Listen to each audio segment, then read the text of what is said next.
நம்மள யாராவது மோட்டிவேட் பண்ணி இன்னொரு வாட்டி இந்த டிஷ்ஷை செஞ்சு கொடுன்னு சொன்னாலே சந்தோஷமாயிடுவேன். அதுலேயும் என் பையனா செகண்ட் டைம் கேட்டேன்னா டபுள் டபாக்கா ஆஃபர் தான்.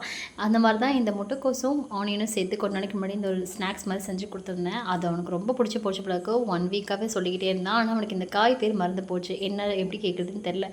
கடைசியாக சொல்லி சொல்லி பார்த்து அவன் வந்து வீடியோவை எடுத்து காட்டிட்டு இதை செஞ்சு கொடுங்கன்னு சொன்னான். எப்போவுமே நம்ம வீட்டில் வாரத்தில் ஒரு நாள் முட்டைக்கோஸ் பொரியல் கண்டிப்பாக செஞ்சுடுவேன். ஆனால் இந்த வாரம் எதுவுமே செய்யலை, இல்லவும் இல்லை. கடைசியாக இந்த வாரம் வந்து செஞ்சு கொடுத்தே அவனோட இன்றைக்கி வாங்கி செஞ்சு கொடுத்தாச்சு. ஏதோ ஏன்னா 1-2 சாப்பிட்றதுக்கு நமக்கு வேலை வைக்கிறேன்னு நினச்சேன். கடைசியில் பார்த்து நல்லாவே சாப்பிட்டான். இந்த மாதிரி ஒவ்வொன்றா அதை ஹெல்த்தி ஏதாவது கேட்டு வாங்கி சாப்பிட்டா நமக்கும் செய்கிறதுக்கு ஒரு ஆர்வமாக இருக்கும்.